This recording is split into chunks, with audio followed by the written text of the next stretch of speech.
Nabi ditanya, wahai Rasulullah, apakah zikir yang paling utama? Apa kata Nabi? Zikir yang paling utama adalah yang paling utama dibaca oleh malaikat di langit. Subhanallah wa bihamdi, subhanallahil azim. Yang tadi Bapak. Maka zikir itu membuat orang mau mundur dari kesalahannya supaya maju mencari yang benar. Itu yang disebut taubat. Saat seseorang bersolawat, dia sedang satu frekuensi dengan Allah. Itulah fana, lebur dalam cinta. Maka dia bersolawat. Solawat itu artinya, ya Allah, sampaikan cinta kami kepada Nabi Muhammad.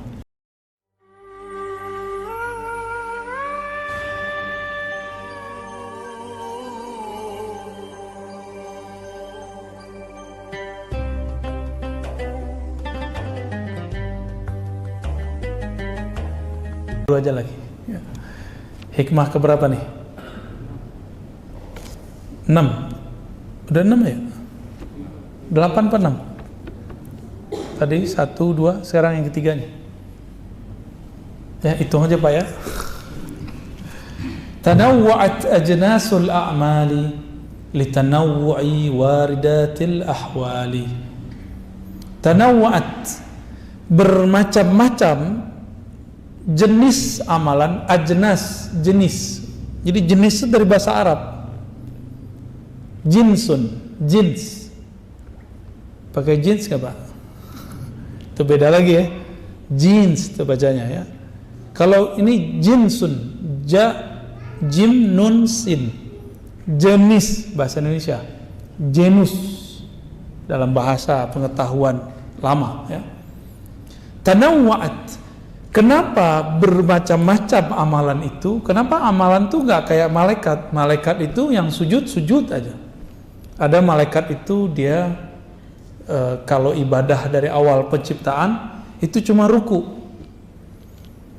Nabi ditanya, wahai Rasulullah, apakah zikir yang paling utama? Apa kata Nabi? Zikir yang paling utama adalah yang paling utama dibaca oleh malaikat di langit. Subhanallah wa bihamdi, subhanallahil azim. Yang tadi Bapak baca ya. Subhanallah wa bihamdi, subhanallahil azim. Jangan pakai terjemahan, pakai makna dari saya. Subhanallah, sungguh hebat Engkau ya Allah. Wa bihamdi, Engkau maha terpuji ya Allah. Subhanallah, subhanallah bihamdi, subhanallahil azim. Sungguh hebat Engkau ya Allah. Engkau maha agung ya Allah. Itu maknanya. Kalau kita menerjemahkan maha suci, kayaknya ada yang perlu disuci-sucikan. Emang Allah butuh disucikan? Enggak. Jadi terjemahan ini kan terjemahan masa lalu. Abad-abad tahun 1600, berarti abad 17 ya. Oleh Syekh Abdul Rauf As-Singkili, subhana itu diartikan maha suci.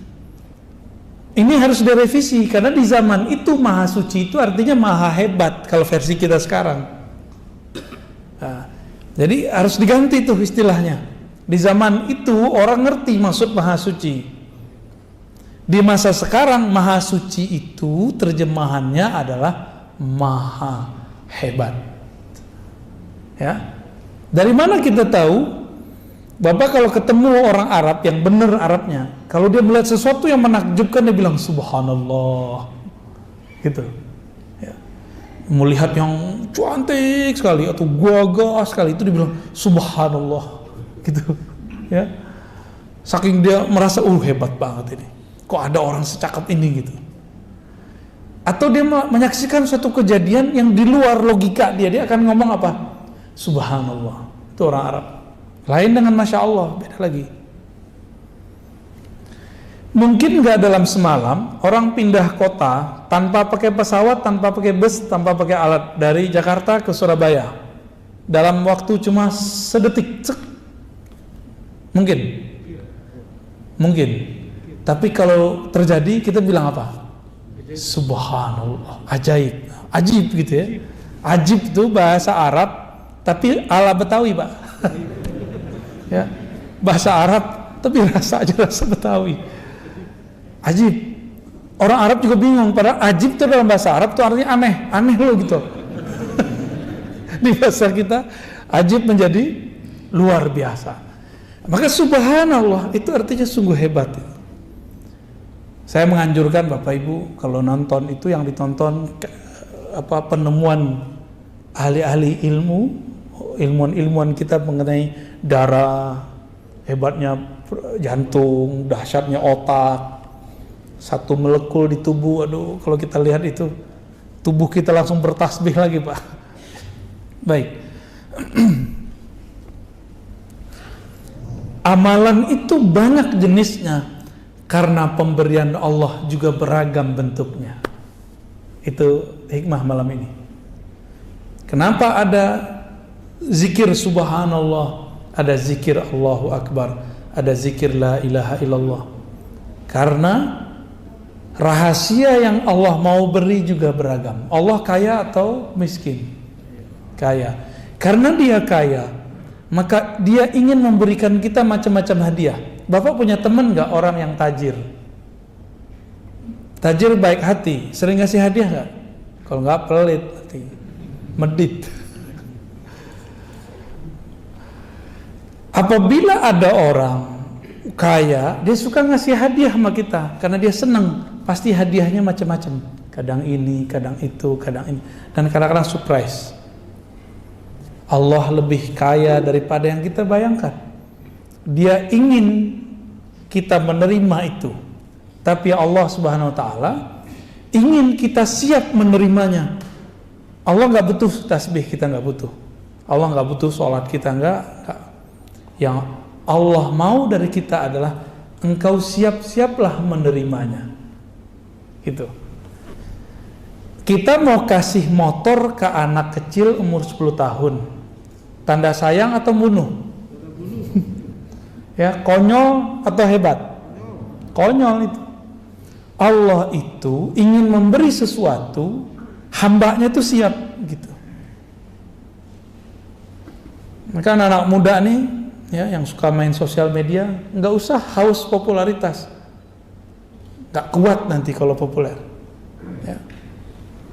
Orang yang menghambakan popularitas tersiksa. Kalau satu orang dislike tuh tersiksa. Ya, ada orang ngeritik dikit, sakit hati.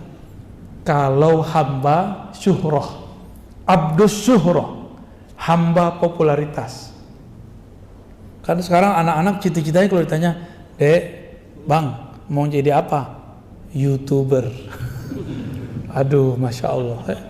Saya kaget-kaget tuh anak-anak ditanya begitu sekarang. Dia nggak tahu resikonya. Orang kalau sudah terkenal dengan satu brand, dia harus memaksakan dirinya seperti itu, dan itu sandiwara yang paling menyiksa diri. Bapak tahu orang yang nyanyi pop yang umuran Bapak itu loh, Pak? Ya, ibu kan yang di Indonesia. Kan ada tuh yang orang Palembang tuh, siapa namanya? Yang pernah di TVRI terus dipecat. Bukan, masih hidup. Siapa namanya gitu? Itu kan keluarga dia keluarga musisi segala macam. Itu terkenalnya ngepop, tapi di rumah ngedangdut, Pak. Tapi kalau dia main dangdut di luar, itu merusak brandingnya. Itulah popularitas. Saya dulu pernah diundang oleh seorang motivator bersama teman-teman saya. Kebetulan waktu itu kita ngurusin lembaga dakwah. Si motivator ini ingin mengajari ustadz. Nah, bayangin coba. Hebat tuh ya. Hebat bener ya. Ingin mengajarin ustadz nge-brand dirinya. Nah, kita tuh harus nge-brand diri ya. Oh, kita dengerin aja dia main. Nge-brand oke, bagus. Akhirnya ada yang nge-brand diri pakai warna baju. Ya kan? Ada kan ustadz dengan baju tertentu? Ya boleh-boleh aja sih, Pak. Dulu ada rame tuh Pandawa 5 tuh ada kan? Yang nggak ada tuh Ustadz Petruk tuh nggak ada tuh. Macam-macam. Jadi mereka membuat branding. Itu pengaruh beberapa motivator ini. Saya tahu beberapa motivator ini menggurui si ustadz yang sebenarnya ustadz itu adalah seorang guru. Nggak sopan bener ya. Mungkin niatnya bener baik supaya ustadz ini punya kualitas hidup yang setara dengan para motivator. Nggak, ustadz itu jalan hidupnya beda. Ya. Terus terakhir dia bilang apa? Ustadz itu kalau ceramah harus memperhatikan sound. Terus apa lagi? Harus bertarif. Waduh, itu teman-teman saya yang ikut rata-rata rusak karena sifat motivator. Ya beda Pak, kalau ustadz tuh dengan motivator tuh beda. Ustadz tuh dia ngomongin Allah sama akhirat. Walaupun dia butuh duit, dia nggak boleh ngomong. Ya nggak boleh dia ngomong. Itu brandnya tuh Allah. Semua brand itu Allah udah. Jadi gak usah si ustadz tuh kemudian harus di brand dengan warna baju, di brand dengan biar terjaga brandnya, kalau datang harus mobilnya bagus. Gak mesti. Kalau ada rezeki ya beli mobil, kalau enggak ya apa adanya aja. Ustadz tuh harus pakai baju tertentu, apa serban tertentu, ya salam, itu nyiksa diri. Apakah dengan miring sedikit begini ilmunya berkurang Pak? Nggak ada urusan. Kok Pak ini dimiringin dikit, emang berubah? Nggak berubah ilmunya. Kalau emang ilmu ada di dalam akan berubah. Saya datang ke sini pakai sarung, pakai gamis. Bapak karena udah kenal, Bapak biasa aja, ya kan? Karena saya juga biasa, Bapak biasa juga kan? Saya datang sebagai orang biasa, nggak pakai tarif-tarifan. Bapak santai kan? Kalau nggak Bapak deg-degan juga Pak. Kita udah bayar nih, udah panjer nih, deg-degan juga. Maka di Quran di surat Yasin itu jelas kalam Allah, ittabi'u man la yas'alukum ajra. Ikutilah orang yang tidak minta tarif. Mereka lah orang-orang yang dapat hidayah. Kalau bahasa Imam Malik, wa ma lillahi baqiyah. Suatu karir, karya, kinerja, dakwah karena Allah pasti kekal. Kita ini gak ada yang sempurna Pak, tapi kalau kita nempel kepada Allah, sempurna jadinya. Semua kita punya dosa, tapi kita nempel kepada ampunan Allah, kita diampuni oleh Allah. Salat kita gak ada yang bagus, tapi kalau kita nempel kepada ridha Allah, Allah akan baguskan salat itu. Ya. Ketika seseorang baca Alhamdulillah, maka akan ada satu kondisi di kolbunya kalau dia berkoneksi dengan Allah. Pahami dulu makna Alhamdulillah. Alhamdulillah artinya thanks God, ya, syukran ya Allah, terima kasih ya Allah, semua pujian itu milikmu ya Allah. Allah itu dipuji sebagai tanda terima kasih, maka ditulislah segala puji. Kalau di abang sebelah kan puji Tuhan, ya. Akhirnya sama-sama garing. Ini baca Arab, ini baca terjemahan, sama gak sama garing. Menurut saya cukup kita katakan terima kasih ya Allah. Itu lebih dahsyat. Ya, syukran ya Rabb. Itulah rasa syukur. Syukur ya Allah, gitu artinya. Kalau baca Allahu Akbar, apa yang dirasakan? Ya Allah, Engkau besar, kami kecil. Kalau kita bawa pikiran banyak mau sholat, cukup baca takbir. Bapak manai takbirnya. Itu semua pikiran kita langsung mengecil. Yang besar hanyalah Allah Subhanahu wa ta'ala. Kita punya banyak masalah sebelum sholat. Setiap hari ada masalah nggak? Ya, bener. Setiap hari ada masalah ya. Bener. Ada yang nggak punya masalah tiap hari? Pasti punya masalah. Masalah Bapak Ibu nih banyak nih, nggak usah curhat ke siapa-siapa. Ya, nggak usah curhat ke ustadz, nggak usah curhat ke teman, nggak usah curhat kepada. Cukup katakan Allahu Akbar, ya Allah masalahku banyak, tapi Engkau ampunan rahmatnya, bantuannya lebih banyak, jalan keluarnya lebih banyak. Itu selesai cepat itu Pak. Selesai cepat itu. Jadi kita ini mentok karena kita jalan lewat jalan buntu. Coba mundur dulu, kan nggak mau mundur. Mundur, cari yang baru. Maka zikir itu membuat orang mau mundur dari kesalahannya supaya maju mencari yang benar. Itu yang disebut taubat.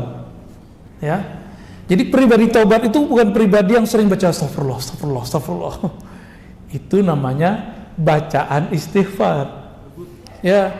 Taubat itu pribadi yang tidak menyalahkan siapa-siapa, tapi dia menyalahkan dirinya. Dia ketemu pakai GPS, salah, soal GPS nih. Ya bukan begitu. Kenapa dia nggak mau nanya sama orang? Ini kan udah tahu ada orang, nanya ke GPS. Apalagi zikirnya, sholawat. Sholawat itu mencakup zikir-zikir yang ada. Jadi kalau saya sholawat, Bapak Ibu, Bapak sholawat, itu tadi zikir kita yang tadi kebawa semua sama dia. Kenapa? Saya mau tanya Pak, sholat kita zakat ya, Allah zakat nggak? Allah sholat nggak? Allah haji nggak? Allah umrah nggak? Allah puasa nggak? Tapi Allah sholawat nggak? Berarti sholawat spesial nggak? Di saat seseorang bersolawat, dia sedang satu frekuensi dengan Allah. Itulah fana, lebur dalam cinta. Maka dia bersolawat. Solawat itu artinya, ya Allah, sampaikan cinta kami kepada Nabi Muhammad. Kalau terjemahannya, ya Allah turunkan rahmat ke Nabi Muhammad. Emang Rasulullah masih butuh digituin? Enggak. Ini saya kasih artinya Pak ya. Apa arti solawat? Ya Allah, sampaikan cinta kami kepada Rasulullah Sallallahu Alaihi Wasallam. Baru tuh ada rasa tuh ketika bersolawat. Jangan nerjemah lagi sholat, tapi maknai sholat itu. Itu aja bedanya kalau kita belajar hikam dengan belajar terjemah. Saya yakin kalau orang sini belajar terjemah 2 kali pertemuan kabur.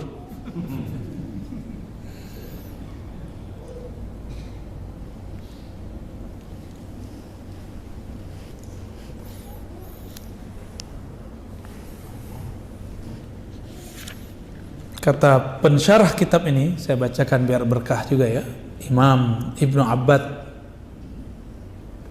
Kata beliau, setiap zikir ada waridnya, ada hadiahnya. Setiap amalan ada hadiah rahasia yang tersimpan di dalamnya.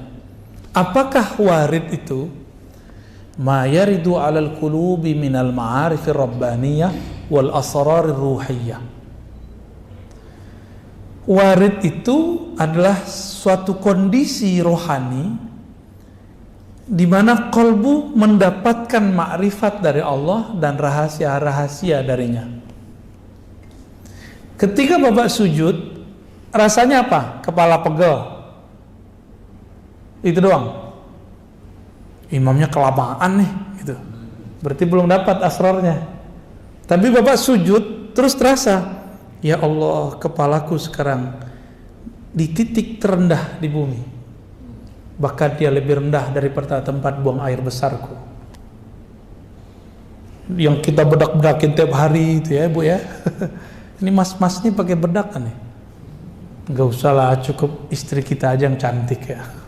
Kita gak usah jadi cowok cantik ya. Rawat sih boleh, tapi jangan bikin riuh untuk badan sendiri. Laki-laki itu gak usah begitu ya. Apabila kolbu kedatangan rasa, masuk rasa itu, rasa, ya Allah, kepalaku lebih rendah, aku taruh serendah-rendahnya, bahkan lebih rendah dari tumitku. Itu Bapak kecanduan sujud Pak. Enak tuh sujud begitu, terasa tuh nikmat sujud. Tapi temukan sendiri rasa itu ya. Tadi itu kunci-kuncian yang kita kasih. Jadi kalau zikir saat sujud, itu yang kita rasakan. Jangan ngayal kemana-mana. Nabi kasih benefit. Aqrabu ma bainal abdi wa rabbihi fis sujud. Itu benefit. Sedekat-dekat hamba kepada Allah lagi sujud. ya, maka berdoalah kepada Allah, kan begitu di hadisnya. Nabi kasih jalan kalau orang masih mau doa. Tapi sujud yang sebenarnya masih perlu doa nggak? Nggak perlu lagi doa. Sujud itu sudah di dalamnya doa, ya. Karena Nabi setiap kali memintakan syafaat kepada Allah untuk kita, Nabi sujud dulu. Jadi nanti di akhirat Bapak Ibu, Nabi itu makhluk paling sibuk. Dia nggak sempat mikirin diri sendiri, nggak sempat mikirin siapa-siapa dalam dirinya. Yang dipikirkan ummati, ummati, ummati. Setiap kali mau lewat itu ada datang orang cari, wahai Rasulullah bantulah kami, wahai Rasulullah bantulah kami. Di tangannya sudah ada daftar orang yang dia mau bantu. Itulah kekasih-kekasihnya, ulama-ulama pewaris ilmunya, mewarisi sifat-sifatnya. Tidak hanya mewarisi serban dan jenggotnya, tapi juga mewarisi karakter-karakter rahmatnya. Itu ditandain nama Rasulullah tuh. Lalu sahabat bertanya, wahai Rasulullah, bagaimana cara engkau nanti tahu bahwa itu adalah umatmu, sebanyak itu umat? Jawaban Nabi, aku mengetahuinya dari ghurran muhajjalin, dari pancaran bekas wudu. Wudu itu isinya apa? Cuci-cuci muka? Bukan. Wudu itu membersihkan zahir, mensucikan batin. Sebagaimana Allah memandang kalbu manusia, maka di akhirat Nabi diizinkan memandang kalbu manusia. Ya. Kalau di dunia Nabi tahu, dikasih tahu isi hati orang, tapi nggak boleh berhukum.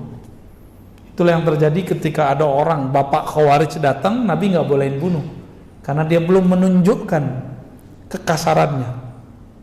Jadi kelompok ekstrem nih sekarang, kalau dia belum kasar, kita belum boleh main tangan, Pak. Belum boleh main tangkap. Tapi kalau dia sudah menyiapkan bom, mau membunuh, Masya Allah, itu boleh. Dan kita meridhoi kalau ada polisi, bagian tertentu di polisi melakukan itu. Itu penyelamatan bagi kita, ya, penyelamatan bagi negara ini. Bapak mau nanti buat maulid di bom orang? Mau nggak nanti? Ya. Nah, maka kelompok-kelompok ini sekarang muncul itu diberangus oleh salah satu perangkat kepolisian. Kita doakan mereka supaya tetap tulus kepada Allah Subhanahu wa taala, ya.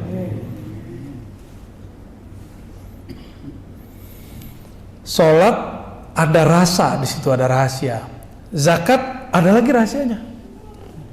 Ada nggak di antara kita datang ke orang susah terus ngasih langsung? Ada nggak? Kalau ada, ngerasain nggak merindingnya waktu dia berdoa? Senangnya bukan main. Nanti cobain Pak, ya. Jangan sombong ngundang-ngundang fakir miskin ke rumah. Saya itu paling nggak suka tuh, ya. Mohon maaf Pak kalau pernah melakukan. Bapak belagu itu namanya. Dia udah miskin, udah yatim piatu, udah susah. Dia harus menghancurkan egonya lagi untuk datang ke rumah kita. Terus kita kasih amplop, belagu amat. Kayak bakal kaya selama-lamanya aja, ya. Kalau benar mau ngasih, datang ke mereka atau ajak mereka kemana. Jangan bawa mereka ke rumah kita. Kecuali Bapak mau ajak mereka, yuk nginep sehari semalam di rumah saya. Rasain nikmatin nih rumah gede gitu misalnya. Kalau gitu nggak apa-apa. Datang pengen sukses, minta doa, ngasihi cuma 500.000, pengen dunia akhirat, ya salam. Apalagi hafiz-hafiz Quran, cemen amat antum, mau cuma dibayar 500.000 terus khataman di situ, ya salam, ya. Terlalu rendah itu Quran, khataman begitu. Kalau mau khataman, khataman aja, ya. Jangan cuma dengan duit-duit segitu kemudian kita merusak waridnya. Jadi apa yang membuat zikir-zikir amalan ini terhambat? Jadi sir dari Allah mau turun, rahasia dari Allah mau masuk ke dalam kolbu, tapi terhalang. Karena di kolbu kita paling dalam, kita meniatkan amal itu bukan untuknya. Gitu.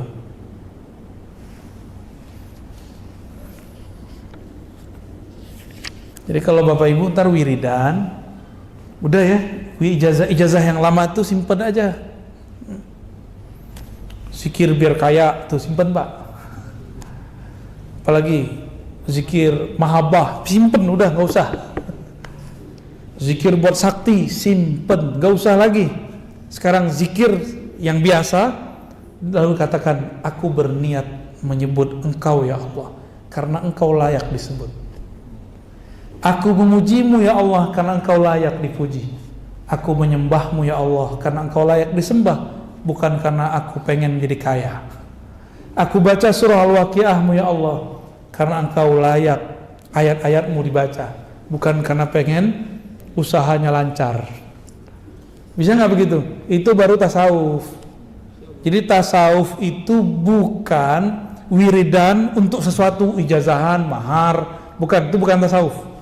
Itu pseudo tasawuf. Ya, tasawuf palsu. Tapi boleh nggak? Ya boleh, silakan.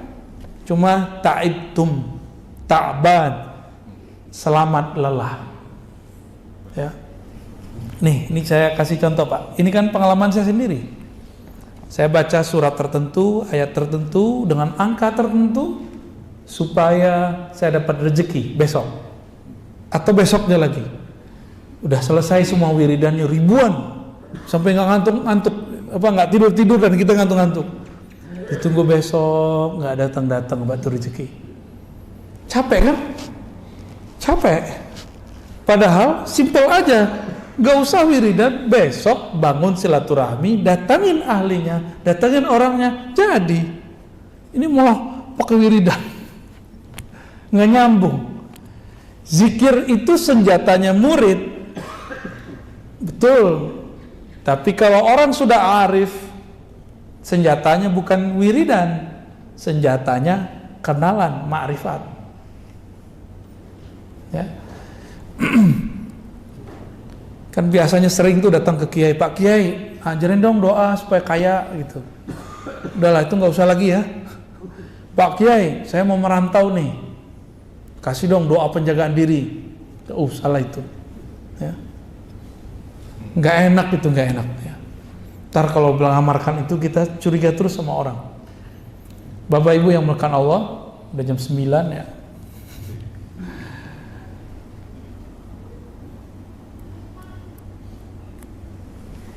Ketika warid itu datang, kadang-kadang berefek. Ada orang tuh tiba-tiba rajin ibadah. Ada ketika datang sir itu, dia nangis. Ada yang ketika datang rasa itu, dia rindu. Nah, dan itu kita praktekin Pak. Di sini nggak ada yang ikut talqin zikir kemarin ya. Kita ketika talqin zikir waktu di Ciputat, didik doang ngajinya. Nah, yang talqin di Ciputat, di dekat UIN. Pas syahadat, ada yang merasakan sesuatu, tapi tidak merasakannya waktu baca Fatihah. Ada yang waktu Fatihah merasakan sesuatu, tapi tidak merasakannya saat istighfar. Ada yang menangis-nangis dalam istighfar, tapi kebingungan ketika baca Qul Huwallahu Ahad. Ada yang tersentuh baca Qulhu, tapi dia bingung pada sholawat. Tapi rata-rata Pak, di bab sholawat semuanya hanyut. Mau kolbu keras, kolbu lembut, semuanya hanyut karena merindukan Rasulullah SAW. Karena dalam sholawat itu ada unsiyah, keintiman kolbu dengan kekasih, yaitu Rasulullah SAW. Nah, semoga rasa itu muncul di kita. Nah, ada yang dia tenggelam, rasanya hanyut dalam sholawat. Kita ajak zikir, dia bingung. Karena dia masih asik dalam sholawat. Jadi itu beda-beda orang, beda-beda ahwal, beda-beda warid yang datang. Jadi saya sendiri menyaksikan dan merasakan bahwa itu nyata. Beda amal, beda bacaan, beda gerakan, beda aktivitas, beda rahasia yang diturunkan oleh Allah Subhanahu wa ta'ala. Maka rahasia dalam sholat beda dengan zakat, beda dengan puasa, beda dengan haji, beda dengan umroh.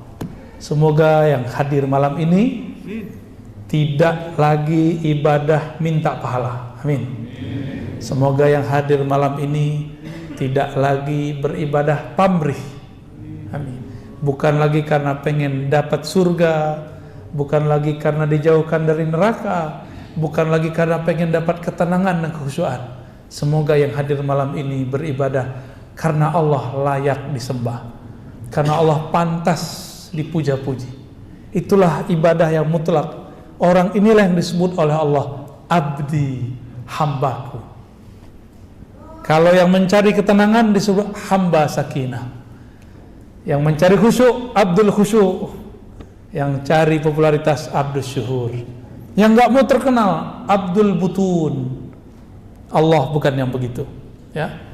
Kunu ibadallah, jadilah hamba Allah yang mutlak.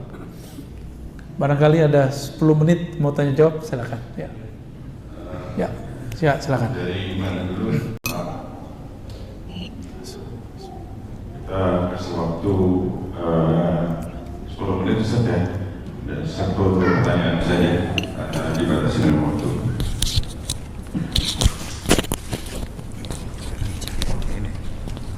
Oke. Assalamualaikum warahmatullahi wabarakatuh. Assalamualaikum. Terima kasih Bu ya. Semoga sehat terus Bu ya. Amin, amin ya Rabbi. Saya anggap Buya itu adalah guru saya. Terus guru, karena saya juga nggak punya guru. Terus saya ingin menceritakan spiritual saya, Buya.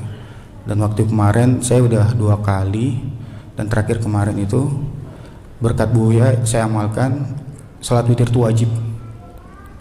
Pertama kali ngaji itu sholat witir wajib. Jadi sholat witir saya adalah sebelum tidur. Dari dulu, kalau dulu saya melihatnya setelah sholat tahajud. Nah, cuma kenapa pada saat itu 2 sekali dan sekali kemarin beberapa hari yang lalu itu seperti saya itu sampai kaki gemeteran, terus benar-benar kayak orang ketakutan. Apakah itu setan? Oke, baik. Atau lagi boleh Bu ya? Oke. Izin Bu ya. Kalau kita sholat pejamkan mata itu seakan-akan kita sujud atau ruku, tapi kayak ada sesuatu lagi yang ruku mengikut kita. Oke. Nah, itu saya nggak tahu. Terima kasih. Assalamualaikum warahmatullahi wabarakatuh. Assalamualaikum. Yang pertama, pas mau witir merasakan sesuatu ya. Pas lagi sholat witir ya. Itu namanya warid. Warid. Cuma karena kolbunya belum siap takut. Ya. Tapi kalau kolbunya siap itu nggak akan takut.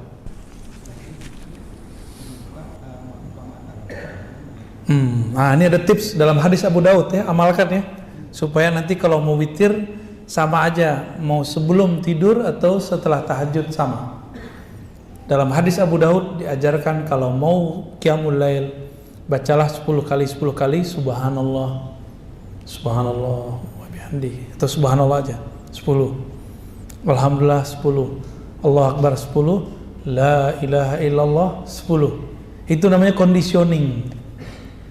Jadi biar kolbunya siap untuk merasakan nikmatnya sajian tahajud, sajian witir, hidangan aurat, maka berzikir sebelum kita qiyamul lail, berzikir sebelum witir. Ya, apa tadi? Subhanallah, alhamdulillah, masing-masing. Jadi jangan subhanallah, alhamdulillah, bukan. Subhanallah, subhanallah, subhanallah, subhanallah, begitu ya. Alhamdulillah, alhamdulillah, alhamdulillah. Terus Allahu Akbar, Allahu Akbar, la ilaha illallah, la ilaha illallah 10 kali. Rasakan Pak, nanti sholatnya akan lebih stabil. Nanti takutnya hilang, insyaallah ya. Saya ijazahkan cara mengamalkannya. Tafadhal ya. Di hadis Imam Bukhari, Muslim itu ada yang versi mirip, tapi amalannya beda. Intinya sama ya. Wallahu a'lam bishawab.